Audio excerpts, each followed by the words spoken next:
Herzlich willkommen, meine Damen und Herren, hier am Messestand der Jungen Freiheit auf der Frankfurter Buchmesse.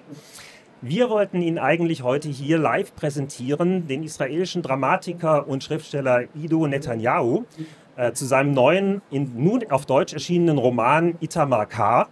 Leider kam dann aber diese Tragödie des 7. Oktober und der Krieg dazwischen. Und Herr Netanyahu kann leider sein Land nicht verlassen.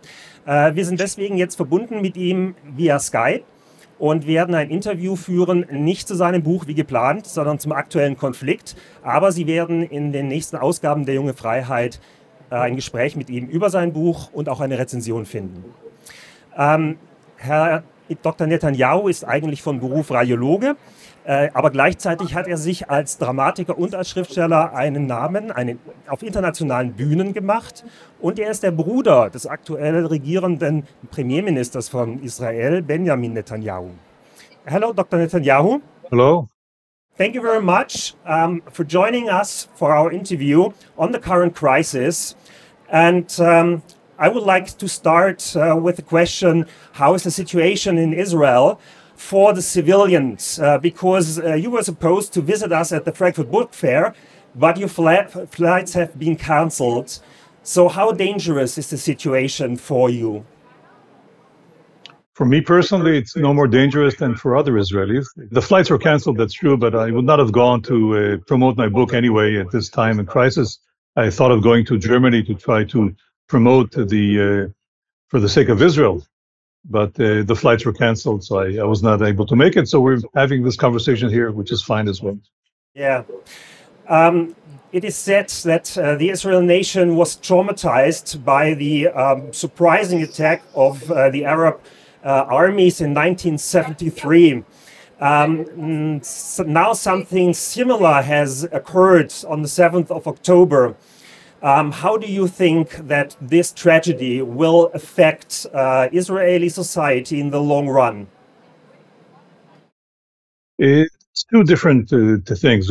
Obviously, there was a failure on the part of the intelligence, the assessment of the intelligence, the military intelligence, both 50 years ago in the Yom Kippur War and also just now, 2 weeks ago. But these are two different types of attacks. Both were meant, of course, to, the first one was meant to force Israel to its knees. This one is a different sort of attack on the civilian population. Horrendous things which have happened that you will know, burning alive of the Jews and the decapitation of babies and the rape of women and then their slaughter, gunning down of whole families. It was basically a pure genocidal act. This is nothing like the Yom Kippur War. This is something different. And it goes to show you the aim of these people. The aim is the complete destruction of Israel, the genocide of the Jewish people. This is their aim. They have, of course, larger aims, aims related to the entire West. Israel being, in their eyes, a stronghold of the West, the heart of the Middle East and the heart of the Arab world. Their aims are nefarious, and I would say Europeans should be aware of them, should not think that this is just a mere incident that is Israel's problem. It's not. Yes, I understand. But what I'm curious on is perhaps it's not true, but it's said in Germany that there was a traumatization after 1973. Do you see a traumatization of the Israeli society now again? Or is it exaggerated? Of course, it's traumatic. It's a horrible thing. These things, in some cases, are more traumatic than 73. Because you see the savages before you, you clearly see. Look, we always knew that if the Arab armies would vanquish us, they would slaughter the Jews here in Israel. I mean, back in 1948, during the War of Independence, we had no choice but to win. Very few then, or maybe 600, 700,000 people against an onslaught of 7 Arab armies. But people knew that if the Arab armies would succeed, we would be slaughtered. This was clear to everybody. And this was also clear in 1973. If we are to fail, we would no longer exist. Here you saw something very concrete before your very eyes, the actual slaughter that took place of the civilians. Now, the reason we knew that there was going to be, that we would be slaughtered is because we saw how they behaved. We saw what they did to what the Arabs did to the Jews, whether it's in 1929 Hebron, where they slaughtered. This is similar to what they did now. The Jews had lived in Hebron for hundreds and hundreds of years. We saw other acts of slaughter. We saw the murderous attacks by the PLO after the Oslo Accords. All these years, suicide bombings, the rocket attacks aimed only at civilians. Okay. As many civilians, innocent civilians. We saw the random shootings of civilians. We know they're murderous. We knew they're murderous aims, but this has become much more graphic. And of course, the quantity of people that were slaughtered, 1,400 people. It's a bit less than the amount of civilians that were killed ever since the Oslo Accords. But the fact that it was done in just a few hours causes, no question, causes tremendous trauma. On the other hand, it brings about unbelievable resolve, which I was actually surprised at. The degree of resolve in the Israeli population and the heroism of all those, both civilians and soldiers who simply took up arms whatever they could, whether from the dead terrorists or from their friends who died, and they fought sometimes to the last bullet, thereby diverting and preventing a far, far greater disaster. Yes. Yeah, we have heard dramatic eyewitness reports. Horrible. But in your novel, which is now released in Germany, Itamar Car, which you were supposed to present on the Frankfurt Book Fair with us today, in this novel, you deal about political culture of Israeli society. And do you think that this political culture will change now because of the impression of the tragedy of October the 7th? I hope so. Of course, this was a satirical novel, and one of the things I satirized was the blindness of so many intellectuals and the elite, and the media, and whatever, the whole cultural world, about the true aims of the Palestinians. I do satirize it. The novel was written, by the way, 25 years ago. Little did I know that there would be events like this that would prove me right. But to me, it was obvious from the start, the fact that we let in professional terrorists into, we cut a deal with them, we let them in, and by the thousands, we gave them weapons, for God's sake. We gave them weapons. And then, of course, they turned it against us, the suicide bombings and you name it. Yet, nevertheless, there were many among us who refused to acknowledge reality, because the hope for peace is always there. It's in human nature to want peace, of course, and it's in human nature to try to avoid reality if it is too harsh, if it is too difficult. And so this is what happened. I think that now reality is so stark and has hit us so badly that there will be few who would still continue with this foolishness of trying to think that these people have become peace lovers and will live with us in peaceful coexistence, and the lamb will lie together with the tiger. All this nonsense. I think this, even the intellectuals, okay, yeah, even the intellectuals among us, I think, have changed or will change their minds. Even the intellectuals start to understand. I understand the irony within that, but how will you just explained it will change? The political culture will change, but how will it change for the future? Of course, the view on the Palestinians and on the peace and chances of peace, but how will it affect the political clash which has emerged in Israel in the last years?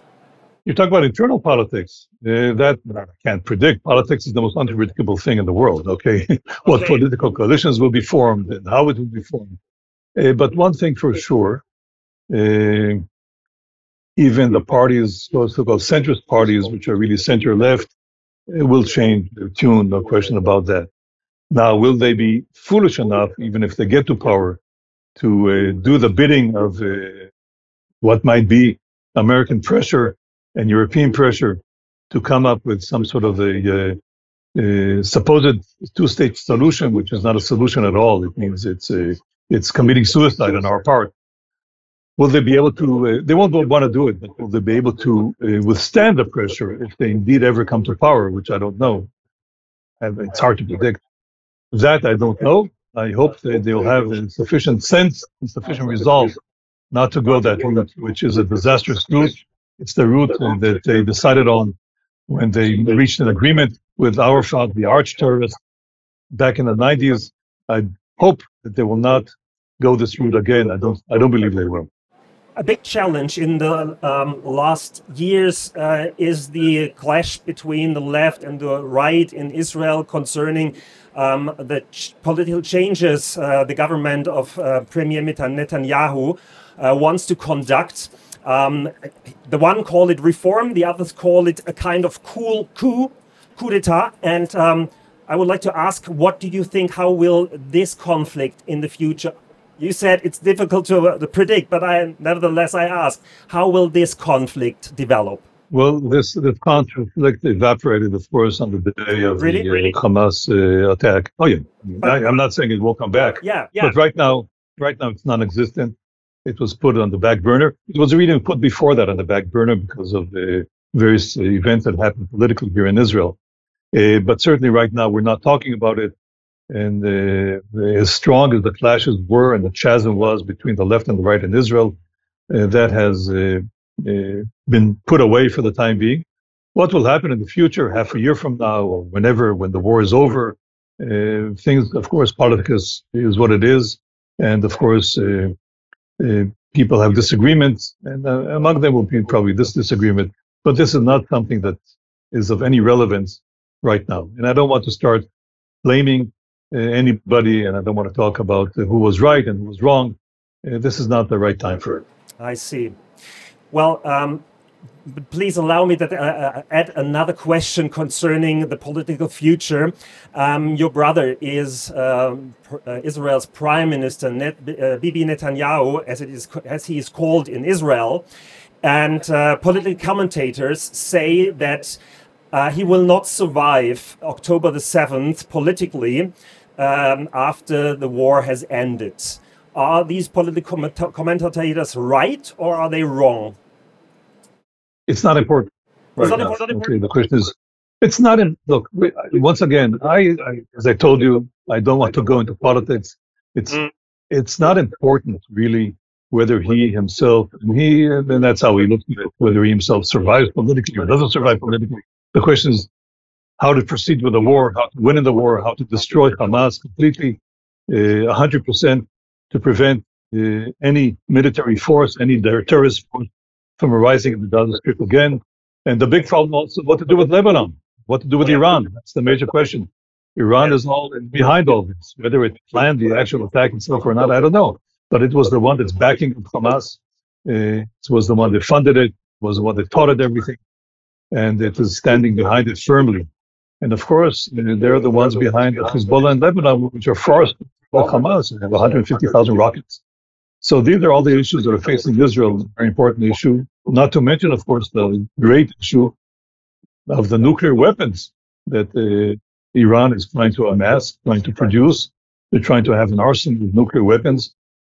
The West can do whatever they want with it and say, no, they're not, it's not really so. They can turn a blind eye, but it won't help them.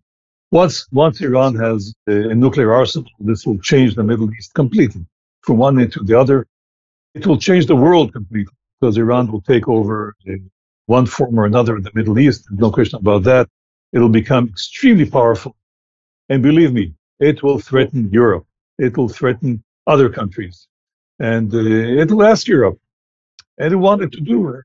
If you don't do our bidding, well, I see. Do you guys want to die? Because we're willing to die. But do you want to die? The force of the fundamental Islam is such that if you give it, we see what they did. Okay, with the backing of Iran, just 2 weeks ago, we see what they're capable of, genocides. No problem. I have no compunctions whatsoever. Can you imagine what will happen? What will happen if they ever get a nuclear weapon? This is something that Europe should be the first to stand against it. And yet they deal with Iran, they trade with it, they're against the sanctions, They think that, well, if Iran gets a nuclear option, it's not so terrible. They were for canceling the sanctions against Iran. I hope that, well, Israel changed, okay? You asked me about whether Israelis have changed. I think the political spectrum in Israel has changed. We realize, I think almost everybody realizes the enormous danger that fundamental Islam poses to Israel. I hope that in Europe, they're starting to realize what a horrible danger it poses to them as well. Yes, well, obviously, Iran is behind the attacks, but do you really think that there's a danger that Iran or Syria, Jordan, or any other Arab country will intervene in the forthcoming war, which Israel leads in the will lead in the Gaza Strip? Well, the danger, we know, we don't don't assume that there is no danger. Obviously, I'm not an expert on these things. I did not predict the attack from Gaza. Although I can tell you, frankly, I wrote an article 19 years ago. I looked it up just now, 19 years ago exactly, an article in a magazine that no longer exists in Israel. And I wrote an article that was against the pullout from Gaza. The government decided on a pullout. I wrote an article attacking the pullout, explaining why it was a mistake. It's going to be a terrorist entity in the heart of Israel, lying against our towns and our villages. And I said, and who will rule it? And this is, I'm quoting verbatim from what I wrote in Hebrew. This is the translation, more or less. Who will rule this entity, this mini-state that will be created? It will be murderers of the worst kind that humanity has known. These are actual words 19 years ago. Because I knew what they were doing, I knew what they were after. Hamas is after not only the destruction of Israel. When the founder of Hamas, Sheikh Ahmed Yassin, before he was liquidated during the time of Ariel Sharon, when he was prime minister, he spoke on the radio just a short time before he was killed, and he stated the Hamas goal is not just the liquidation of Israel. He stated openly, of course, this is the goal of Hamas. He said, it is the rule of Islam all over the world. And this is the goal of the Muslim Brotherhood, which Hamas is part of. And this is the role of the Iranians. They've stated openly. And these are fanatical people. They believe in these things. I mean, the world learned. We scoffed at what Hitler was saying at his goals. And then initially, he doesn't mean it. This is ridiculous. But we learned that Hitler believed in these things very much and did whatever he could to achieve these horrendous goals. Well, they will try. They won't succeed in ruling the world. That I'm sure will not succeed. But in the meantime, what will happen, and indeed, if they get nuclear weapons, what will happen will be horrible destruction and death and chaos throughout the world because they will have enormous power. And this is something that all of the world, all of Europe and America should stop in its tracks, should not belittle. This is their aim, and they will do everything to achieve it. I see. Have you heard about Europe, especially Germany, and the demonstrations and celebrations of the terror attack and demonstrations for free Palestine, as they call it, on German streets, on European streets by Arab people or German or European supporters of Arab people? And what do you think about these demonstrations? The chants that I heard is a free Palestine from the river to the sea, which means liquidate Israel. Yes, okay, not just. I mean, they use a double talk all the time, as if all they want, supposedly, is the West Bank and the Gaza Strip. Well, they already have the Gaza Strip, okay, and if they have them in a state of their own, why don't they do something about it? They didn't. All they want is the destruction of Israel. The same thing, by the way, the PLO. It's no different. It's less religious to some extent in Hamas, but their ultimate aim is the same. It's not the creation of a Palestinian state in the West Bank, which, God forbid, Israel would be unlivable if that ever happens, and I hope it will not happen. But their aim is the destruction of Israel. These are the chants in the streets of the campuses in America, in the streets of many cities, and in the campuses. It's certainly youngsters who believe in these things, not just Arabs, not just Muslims, also in the cities of throughout Europe. To the extent I can see Muslims doing it, I'm not surprised there. But to the extent that European youngsters are joining in, it shows you the moral bankruptcy of what is happening in Europe, what has been happening for the last 20 and 30 years, the moral bankruptcy of the universities, of the intelligentsia, of the so-called cultural world, who are behind these things, who believe in these things, who hate Israel because they also hate the West. That's the honest truth. They don't like their countries. They don't like Germany. They think all these Western countries are oppressors, and Israel is an oppressor. So, hey, we'll be against Israel. This is great. But they also hate the West. And this is what they've been led to believe. This has to change. If Europe wants to live, and if the West wants to live, it has to change this culture, this political culture, and the culture of the various sociological and other beliefs. If it doesn't change, then it's doomed. Israel has changed, but whether Europe will change or not, I don't know. So you would criticize German, for example, German government for dealing in the wrong way with this issue? Well, the German government right now, I've heard some very fine words, statements regarding what has happened right now regarding Iran. I hope that will continue. But all of Europe, all of Europe, that includes Germany, we're dealing with Iran as if it's a normal state. Yeah, let's have dealings with this. We're very happy that the sanctions were called off. They're doing it because they don't understand the danger. Okay, they simply don't understand the danger, and they think it's only limited to Israel. Well, it's not limited to Israel. Believe me, it's not limited to Israel. What you saw in the villages next to the Gaza Strip, you will see also in Europe. Believe me, it's not just anti-Semitism. It's much more than anti-Semitism. Anti-Semitism, we know, it's a horrible disease, and it's a horrible hatred. And throughout the history of the Jewish world, the Jews were slaughtered. It's a belief that wants to destroy the Jews and liquidate them. And this belief also, but this ideology of the extreme Islam is not only against the Jews, it is also against the West.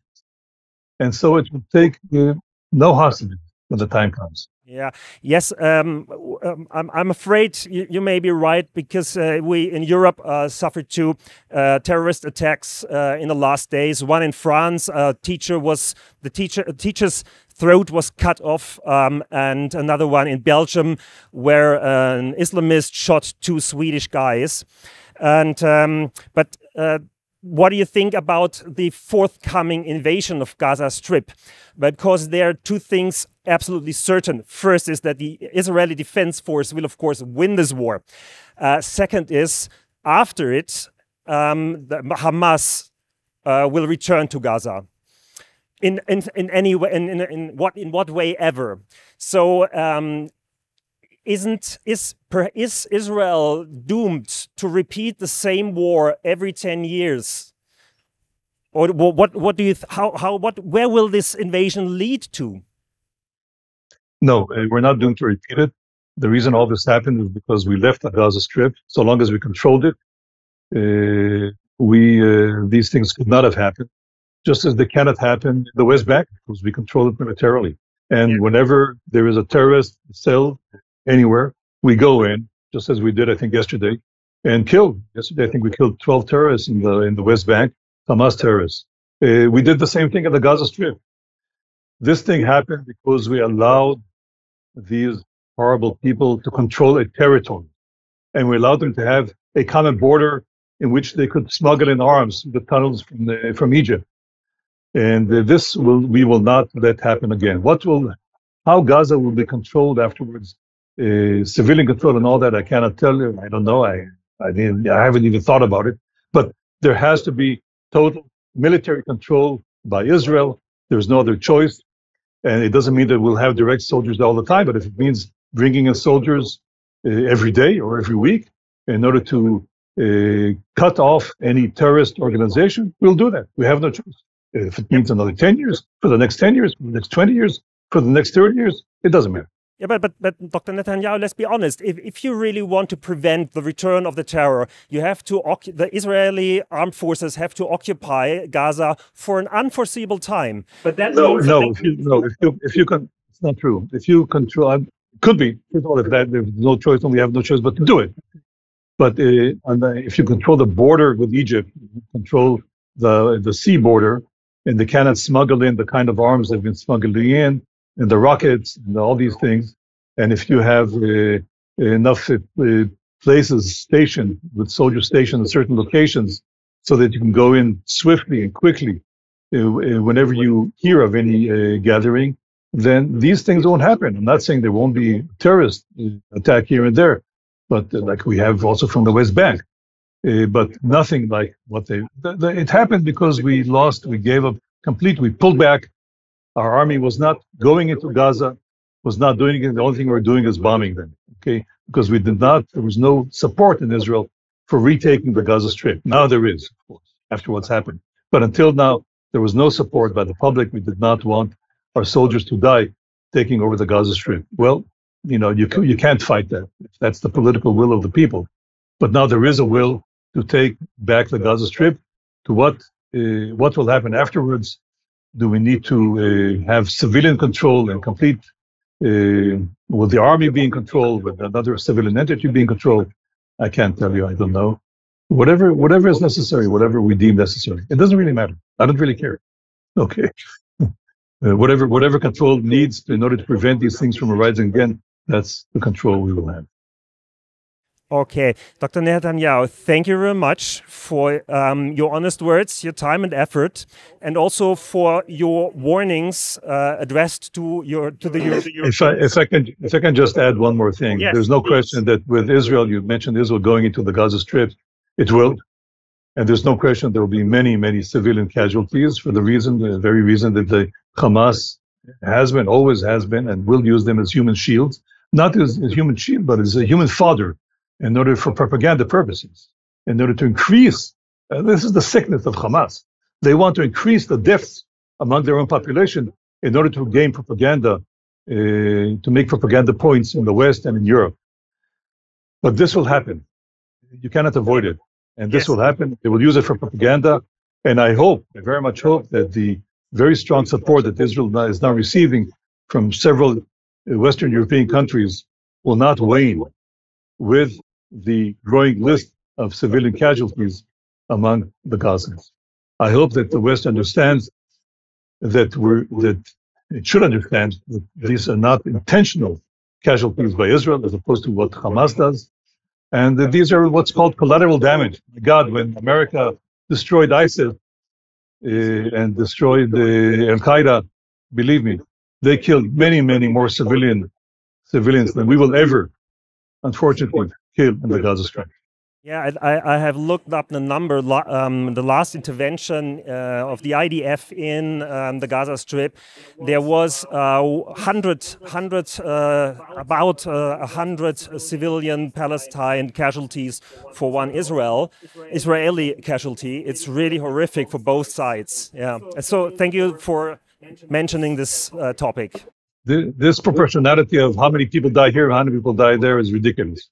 What should be is that the important thing is that when we attack a building or destroy it, it's not because there's a single gun at the bottom of the building. It's because it's being used as a base of attack against Israel with rockets. Okay, yeah. This is the proportionality regarding to warfare and what's legal and what's not legal in warfare. Not whether you have one casualty and they have 100. They should have many, hopefully, not civilian casualties, but Hamas casualties. They should all be dead. Okay, the 40,000 Hamas murderers and horrendous murderers, hopefully, will all die. For today, I say thank you. Best regards to Israel. Please stay safe. Yeah. And thank you very much. Goodbye for today. Have a nice day. Bye-bye. Vielen Dank, meine Damen und Herren. Das war unser Interview mit Ido Netanyahu. Wenn Sie sich für seinen Roman interessieren, den erhalten Sie im JF Buchdienst. Und wir werden auch in der kommenden Printausgabe ein Interview auch zum Buch haben. Und seien Sie auch nächstes Mal wieder unser Gast. Auf Wiedersehen.